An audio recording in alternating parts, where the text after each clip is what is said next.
हुब्ब आली इबादा जिक्र आली इबादा आलीर भालोबासाओ इबादत आलीर जिकिर कराओ इबादत যারা এখানে আছে তারা আলীর জিকির করছে আর হযরত আলীর জিকির করা মানে ইবাদত। কাবা ঘর আল্লাহর ঘর, কাবা ঘর পবিত্র ঘর, কাবা ঘর বিশ্বের সমস্ত মানুষ মানে, জানে, ভালোবাসে, মহব্বত করে। আর যে যেখানেই থাকুক না কেন তাকে কাবা ঘরের দিকে ফিরে নামাজ পড়তে হয়। এমনকি কাবা ঘর থেকে মুখ যদি ঘুরিয়ে নেয় তো তার নামাজ হবে। কাবা ঘর থেকে মুখ ঘুরিয়ে নিলে তার নামাজ হবে না। কাবা ঘর এমনই একটি ঘর, আল্লাহর ঘর, কিন্তু তার মধ্যে আল্লাহ থাকে না। কাবা ঘরের মধ্যে আল্লাহ থাকে?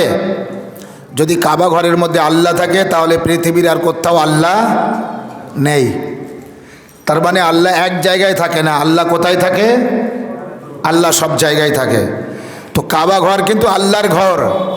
আর জানেন, একটা ঘরের যখন যেয়ে শিকল নাড়া দেওয়া হয় আর কেউ আওয়াজ না দেয়, ঘর থেকে না বার হয়, তখন জানা হয় এ ঘরে কেউ থাকে না। আর যদি শিকল নাড়া দেওয়া হয় আর কেউ আওয়াজ দেয় বা ঘর থেকে বার হয়, তখন জানা হয় ঘরের কেউ না কেউ, বাড়িওয়ালা ঘরে আছে, বাড়িওয়ালা বাড়িতে আছে, ঘরওয়ালা ঘরে আছে। কাবা ঘরের ভিতর থেকে কেউ কোনোদিন আগেও বার হয়নি আর কেউ কোনোদিন পরেও বার হয়নি। 16ই রজব বার হয়েছিলেন কাবা ঘর থেকে আমারও আপনার মাওলা আলী ইবনে আবি তালিব আলাইহিস সালাম। সালাওয়াত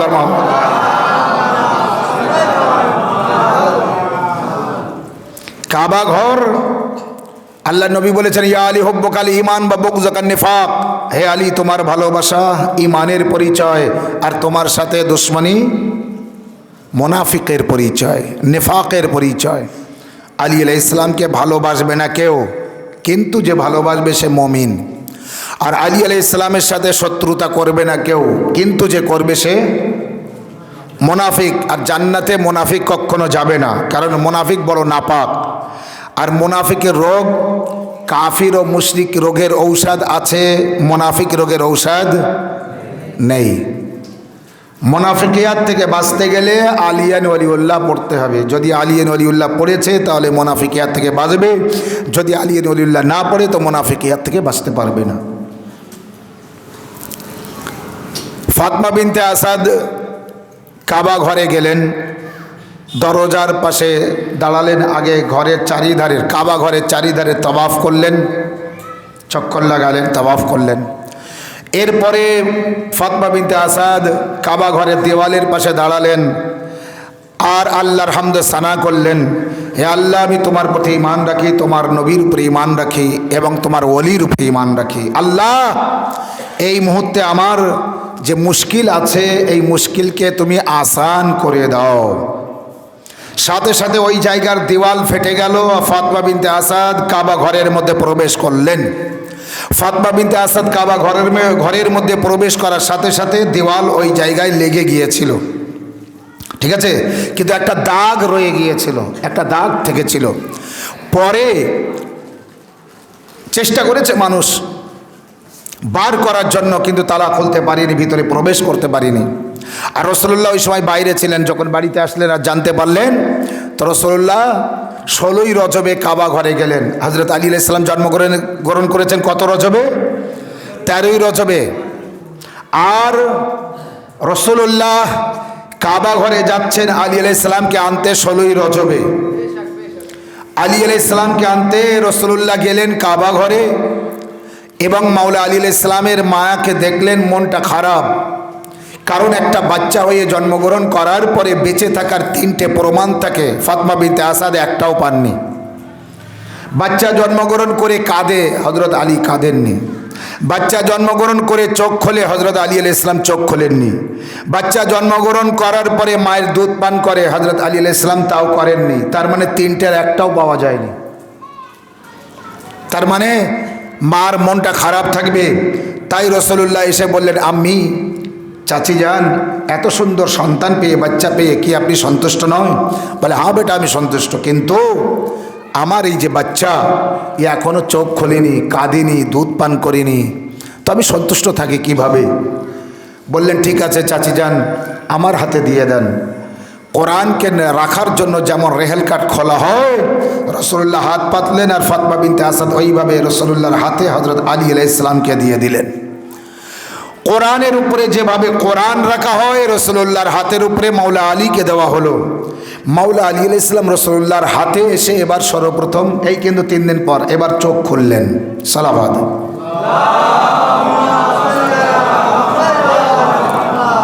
এবার চোখ খুললেন আর রসুল্লাহর জিয়ারত করলেন। করার পরে এবার কথা বললেন, ইয়া রাসূলুল্লাহ আমি কি শোনাতে পারি আপনাকে, তাওরাত না জবর না ইনজিল না কোরআন? আল্লাহ নবী বললেন তাওরাত জবর ইনজিল তো নাজিল হয়েছে, ও তেলাওয়াত করা সহজ, কোরআন এখনো আসেনি, তুমি কোরআন তেলাওয়াত করে বুঝিয়ে দাও। মাওলা আলী আলাইহিস সালাম কোরআনের 18 পারার একটি আয়াত তেলাওয়াত করলেন, করার পরে বুঝিয়ে দিলেন কাদ আফলাহুল মুমিনুন, আমি আলী এসে গিয়েছি, মুমিনিনরা এবার তোমরা নাজাত পেয়ে গিয়েছো। সালাওয়াত মুহাম্মদ।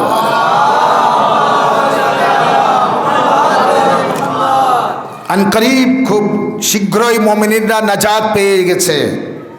তো মুমিনিনরা যে নাজাত পেয়ে গিয়েছে, কি কারণে, কিভাবে, কার জন্য নাজাত পেয়েছে? আল্লাহ নবীর আরেকটি হাদিস আছে, ইয়া আলী আনতা ওয়া শিয়াতুকা হুমুল জান্নাহ, হে আলী তুমি আর তোমার শিয়ারা জান্নাতি। ইয়া আলী আনতা ওয়া শিয়াতুকা হুমুল ফায়েজুন, আলী তুমি আর তোমার শিয়ারা কামিয়াবি। সালাওয়াত মুহাম্মদ ওয়া আলি মুহাম্মদ। ইয়া রাসূলুল্লাহ, ইয়া রাসূলুল্লাহ, ইয়া আলী, ইয়া আলী।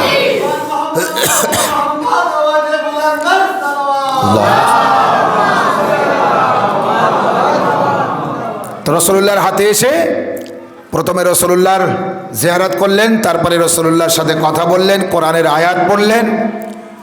আমার মনে হয় আল্লাহ নবী জিজ্ঞাসা করেছিলেন তোমার মা চিন্তিত কেন, তুমি এতক্ষণ চোখ খোলনি?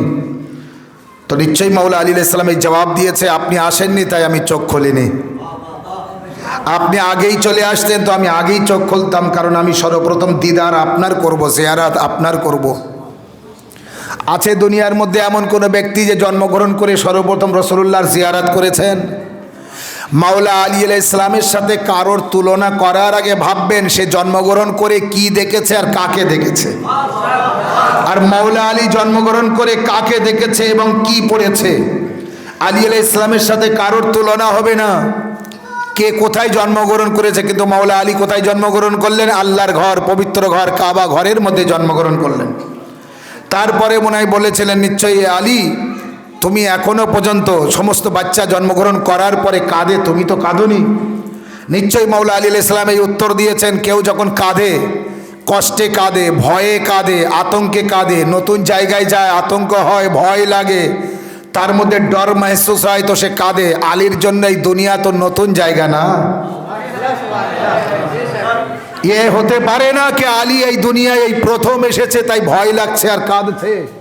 দুনিয়ার মধ্যে যত বাচ্চা জন্মগ্রহণ করবে তাদের জন্য দুনিয়া প্রথম, তাই তারা ভয় পায় এবং কাঁদে। আলীর জন্য তো দুনিয়া প্রথম না। আলীর জন্য কি দুনিয়া প্রথম? আদম আলাইহিস সালাম থেকে নিয়ে শেষ নবী পর্যন্ত হযরত আলী আলাইহিস সালাম যখন প্রকাশ্য মানুষ রূপে জন্মগ্রহণ না করেছেন, তার আগে হাজারো বার দুনিয়ায় এসেছেন। সালাওয়াত মুহাম্মদ ওয়া আলি মুহাম্মদ।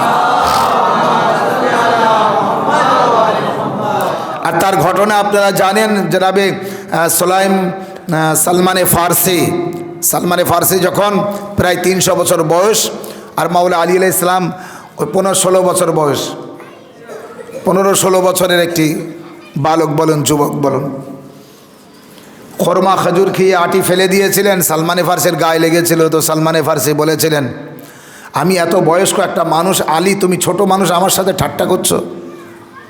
তো আলী আলাইহিস সালাম বলেছিলেন কে সালমান, ছোট বড়র খবর রাখি না, সে আজারনা ময়দানের কথা মনে আছে? এমন একটা কথা মাওলা আলী আলাইহিস সালাম বলেছেন, সালমান ছাড়া সেই কথা কেউ জানে না। আর সে আজ থেকে প্রায় 200-250 বছর আগের ঘটনা। এই 15-16 বছর ছেলে কিভাবে বলে? 15-16 বছর বয়সের ছেলে কিভাবে বলে? 150-200 বছর আগের ঘটনা, আজারনা ময়দানের কথা বলে কিভাবে? সালমানে ফার্সির কপালে ভাঁজ পড়ে যায়, বলে ভাঁজ পড়ার কোনো কারণ নেই, বলো সালমান মনে আছে আজারনা ময়দানের কথা? বলে হ্যাঁ, সে তো আমি ছাড়া আর কেউ জানে না। আলী তুমি কিভাবে জানলে? বলে শুধু ময়দানের কথা না, তুমি ওই মরুভূমিতে, তুমি ওই ময়দানে একটি পানির যেখানে নেহের ছিল, মানে পুকুর টাইপের ছিল, সেখানে পানিতে গোসল করতে নেমেছিলে, পোশাক খুলে ওপরে রেখেছিলে? বলে হ্যাঁ আলী তাই হয়েছিল। বলে গোসল করার পরে তুমি যখন পোশাক পরার জন্য উঠবে, তখন দেখো একটি বাঘ তোমার পোশাকের পাশে দাঁড়িয়ে আছে? বলে হ্যাঁ আলী একদম ঠিক। বলে তুমি ভয়ে কাঁপছিলে? বলে হ্যাঁ একদম ঠিক। বলে তুমি উঠতে পারছিলে না, বাঘ সরছিল না? বলে হ্যাঁ একদম ঠিক। বলে ওই সময় একটা ঘোড়া সওয়ার এসেছিল হাতে তলোয়ার নিয়ে? বলে হ্যাঁ আলী এসেছিল। বলে ওই ঘোড়া সওয়ারকে দেখে বাঘ সরে গিয়েছিল? বলে হ্যাঁ বাঘ পালিয়ে গিয়েছিল। বলে তখন তুমি উঠে এসে তোমার পোশাক পরেছিলে? বলে হ্যাঁ। বলে তারপরে ওই জঙ্গল থেকে কিছু ফুল তুলে এনে একটি ফুলের তোড়া বানিয়ে সেই যুবককে দিয়েছিলে? বলে হ্যাঁ একদম ঠিক। মাওলা আলী নিজের হাতার ভিতর থেকে সেই ফুলের তোড়া বার করে বললেন, সালমান চিনতে পারছো কি দেখো, সালমান চিনতে পারছো কিনা দেখো। সালমানে ফার্সি বললেন, আলী এই তো সেই ফুলের তোড়া যা আমি সেই যুবককে দিয়েছিলাম। এবার মাওলা আলী বললেন, সালমান তাহলে কে বড় আর কে ছোট এর বিচার করো না, বাস আলী আলী আছে।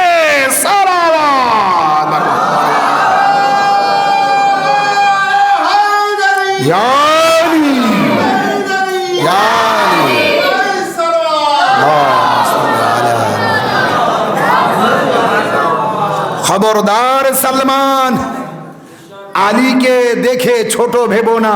অনেকে আলীকে দেখে, আলী আলাইহিস সালামকে দেখে ছোট ভেবেছিল, তাই তো চতুর্থই নিয়ে গিয়েছিল। মনে করে আলী আলাইহিস সালাম কিছু জানে না, বা জানলেও বয়সে ছোট, হ্যাঁ বয়সে অনেক কম। আরে বুড়ো, একশো এক বুড়ো, ভাষায় বলতে হয় বুড়োরা ছিল দাওয়াতে জোলাসেরায়, তারা পর্যন্ত একবারও বলিনি ইয়া রাসূলুল্লাহ আমি আপনার এই কাজে সাহায্য করব। 10 বছরের ওই ছোট্ট বালক আলী বলেছিলেন আমি আপনাকে সাহায্য করব। বয়সের এখানে কোনো ব্যাপার না, এখানে দেখতে হবে ঈমান। রাসূলুল্লাহর প্রতি সর্বপ্রথম দুজন ঈমান এনেছিলেন, একজন মা খাদিজাতুল কুবরা আর একজন হযরতে আলী আলাইহিস সালাম। এবং নবীর পিছনে সর্বপ্রথম যে দুজন নামাজ পড়েছিলেন সেই দুজন ব্যক্তি। হযরতে আবু তালিব আলাইহিস সালাম অবশ্যই ঈমান এনেছিলেন, কিন্তু সর্বপ্রথম যে নামাজ পড়েছেন রাসূলুল্লাহর পিছনে মা খাদিজাতুল কুবরা আর হযরতে আলী আলাইহিস সালাম। এরপরে রাসূলুল্লাহ যখন হযরত আলী আলাইহিস সালামকে নিয়ে বাড়িতে আসছেন, তো বলেন আলী তুমি মায়ের দুধ পান করোনি এখনো? তো হযরত আলী আলাইহিস সালাম বললেন কি ইয়া রাসূলুল্লাহ আমি সর্বপ্রথম রেসালাতে জবান চুষতে চাই, রেসালাতে জিহ্বা চুষতে চাই। ফাতমা বিনতে আসাদ, আজান হচ্ছে আবার? কতবার আজান হয় গো? আজান তো হয়ে গিয়েছে না? আসছেন রাসূলুল্লাহ জবান মানে জিহ্বা আলী আলাইহিস সালামের গালের মধ্যে, আলী আলাইহিস সালাম রাসূলুল্লাহ জিহ্বা চুষছেন। চুষতে চুষতে একবার রাসূলুল্লাহ বললেন কি আলী এবার তো ছাড়ো, চোষা এবার বন্ধ করো, ছাড়ো আর চলো আমার সাথে বাড়িতে। আলী আলাইহিস সালাম বললেন ইয়া রাসূলুল্লাহ আমি ঘর পর্যন্ত এই চুষতে চুষতে যাব, আরবের লোক দেখে নিক নবীর জবান মানে আলীর জবান, আলীর জবান মানে নবীর জবান। ইয়া রাসূলুল্লাহ, ইয়া রাসূলুল্লাহ, ইয়া আলী, ইয়া আলী, ইয়া আলী, ইয়া আলী। দেখে নিক আরবের লোক নবীর জবান মানে আলীর জবান, আলীর জবান মানে নবীর জবান। এইভাবে বাড়িতে আনলেন। এর ভিতরে মোনাফিকদের তো সহ্য হয় না। মোনাফিক শ্রেণীর মানুষেরা হযরত আবু তালিব আলাইহিস সালামের কাছে গেল, আবু তালিব তুমি জানো তোমার স্ত্রী কোথায় গিয়েছে? বলে কেন? বলে তোমার স্ত্রী তো বাড়িতে নেই। বলে না। বলে তোমার স্ত্রী কোথাও গিয়েছে? বলে হ্যাঁ গিয়েছে। বলে তুমি জানো না? বলে না। কেন আবু তালিব তুমি জানো না তোমার স্ত্রী কোথায় গিয়েছে? হযরতে আবু তালিব আলাইহিস সালাম উত্তর দিয়েছিলেন যে গিয়েছে সেই জানে আর যে ডেকেছে সেই জানে। যে ডেকেছে সেই জানে আর যে গিয়েছে সেই জানে। জনাবে মারিয়ামকে ঈসা ইবনে মারিয়ামকে সরিয়ে দিয়েছে বাইতুল মুকাদ্দাস থেকে আল্লাহ। এ মারিয়াম তোমার গর্ভে সন্তান জন্মগ্রহণ করবে, তুমি আমার পবিত্র ঘর ছাড়ো আর অমুক জায়গায় চলে যাও, ওই খেজুর গাছের ওখানে চলে যাও, দূরে যাও, এই পবিত্র ঘর আতুর ঘর হবে না। মারিয়ামকে বার করে দিয়েছে আল্লাহ, আর ফাতমা বিনতে আসাদের ঘর থেকে ডেকে নিয়েছে ও আল্লাহ। বোঝা গিয়েছে? কাবা ঘর আল্লাহর ঘর, আর বাইতুল মুকাদ্দাস তার আগে ওই দিক ফিরে নামাজ পড়া হতো। বাইতুল মুকাদ্দাস ও আল্লাহর ঘর, কাবা ঘরও আল্লাহর ঘর। বাইতুল মুকাদ্দাসে মারিয়াম থাকে, আর কাবা ঘরে ফাতমা বিনতে আসাদ। আলী আলাইহিস সালামের মায়ের নাম ফাতমা বিনতে আসাদ। কাবা ঘরের মধ্যে ফাতমা বিনতে আসাদ থাকে না? থাকে না। ফাতমা বিনতে আসাদ নিজের বাড়িতে আছে। হ্যাঁ, ফাতমা বিনতে আসাদ নিজের বাড়িতে আছে। এর আগে ফাতমা বিনতে আসাদের 3টে পুত্র সন্তান হয়েও গিয়েছে, তালিব, আকিল আর জাফরে তাইয়ার। এই 3টে সন্তানের সময় কিন্তু ফাতমা বিনতে আসাদ বাড়িতে জন্মগ্রহণ করেছে, ওই 3টে সন্তান। তখন আল্লাহ নিজের ঘরে রাখেনি। এখানে আল্লাহ মারিয়ামকে বলতে সরে যাও, আর ওখানে আল্লাহ ফাতমা বিনতে আসাদকে বলছে আমার ঘরে এসো। কারণ কি? কারণ কি? কারণ এই বাচ্চা আল্লাহর ঘরে পয়দা হতেই হবে। কারণ একটা মেয়ের যখন বিয়ের সময় আসে, তখন মেয়ের গার্জেন দেখে আমার মেয়ের সমতুল্য যেন ছেলে পায়, পাত্রী হিসেবে পাত্র পায়, মেয়ে হিসাবে ছেলে পায়। সারা বিশ্বের মধ্যে মানুষের মধ্যে সেরা মানুষ রাসূলুল্লাহ, যিনি রাহমাতাল লিল আলামিন, যিনি রাহমাতাল লিল আলামিন। তিনি যখন নিজের মেয়ের বিবাহ দেবেন, তো নিশ্চয় এটা বলবেন, হে আল্লাহ, আমি যেমন, আমার মেয়ে যেমন, আমার মেয়ের সমতুল্য ছেলে হওয়া উচিত। আমি রাহমাতাল লিল আলামিন, মেয়ে যখন রাহমাতাল লিল আলামিনের হয়, মানে আলামিনের রহমত স্বরূপ তার ঘরের মেয়ে, তো ছেলেও যেন এমন ধরনের ঘরের হয়। এই জন্য আল্লাহ নিজের ঘরে ফাতমা বিনতে আসাদকে ডেকে হযরত আলী আলাইহিস সালামের জন্মগ্রহণ করার সুযোগ করে দিয়ে প্রমাণ করে দিয়েছে, হে মুহাম্মদ, যখন তুমি বলবে আমি রাহমাতাল লিল আলামিন, তো আমি আল্লাহ বলবো আমি রাব্বুল আলামিন। হে মুহাম্মদ, তুমি যদি রাহমাতাল লিল আলামিন হও, তো আমি রাব্বুল আলামিন। মেয়ে যদি তোমার ঘরের হয়, তো ছেলে আমার ঘরের হবে।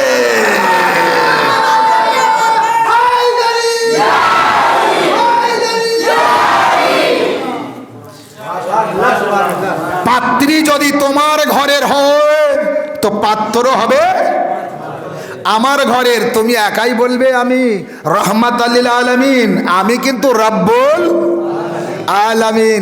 তুমি আলামিনের জন্য যদি রহমত হও, তো আমি আলামিনের জন্য রব আছি। মেয়ে যখন তোমার ঘরের, তো ছেলে আর যেমন তেমন ঘরের হলে সামঞ্জস্য হবে না, তো ছেলে আমার ঘরের হবে। কিন্তু মুহাম্মদ, এই ছেলেকে নিতে তোমার আসতে হবে। একদিন গেল, 2 দিন গেল, 3 দিন আসে না, রাসূলুল্লাহকে যেতে হলো। তারপরেই কিন্তু রাসূলুল্লাহকে তার মায়ের কোল থেকে নিয়ে আলী আলাইহিস সালামকে নিজের বাড়িতে নিয়ে আসতে হয়েছে। এখন আবু জেহেলের মরণ এসেছিল।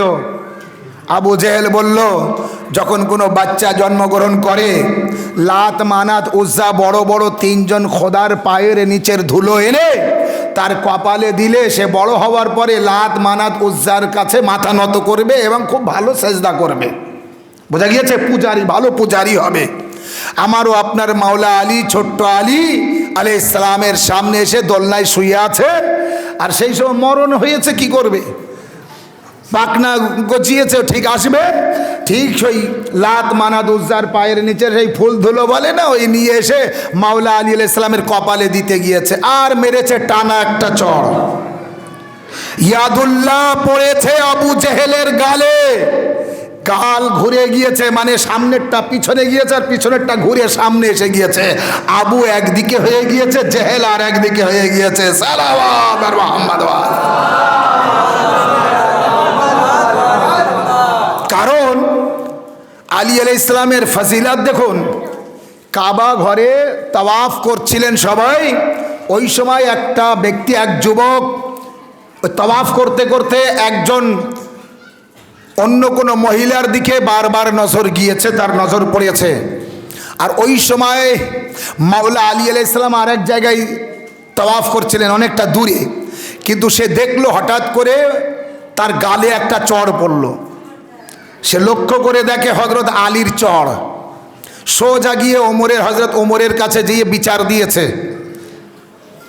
হযরত ওমর ফারুক তখন বিচার করছে, আচ্ছা বলো কে মেরেছে? তো ইশারা করে দেখাচ্ছে আলী আলাইহিস সালামের দিকে, ওই অমুক উনি মেরেছে। তখন হযরত ওমর ফারুক নিজেই বয়ান করেছেন, আমি তোমার বিচার করতে পারবো না, এই মারটা যদি অন্য কারোর তরফ থেকে হতো আমি বিচার করতে পারতাম। আইনুল্লাহ দেখেছে আর ইয়াদুল্লাহ মেরেছে। আল্লাহর চোখের চোখ দিয়ে দেখেছে আর আল্লাহর হাতের হাত দিয়ে মেরেছে, ও বিচার আমি করতে পারবো না।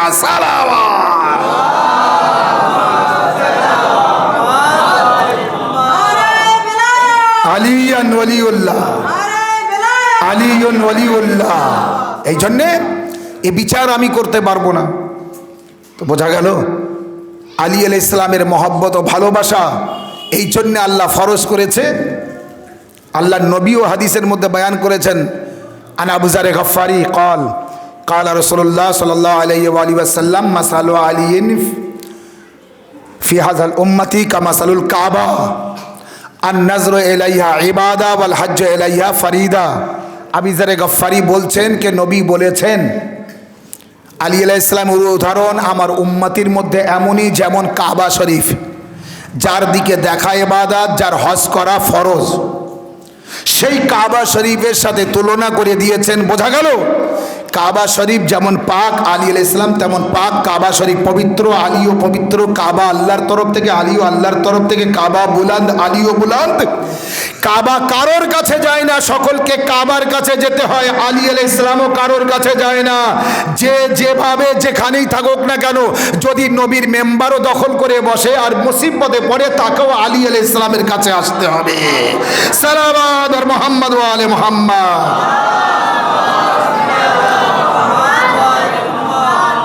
এই জন্যে মাওলা আলী আলাইহিস সালামের শুভ জন্ম তারিখ উপলক্ষে আজকের এই মাহফিল।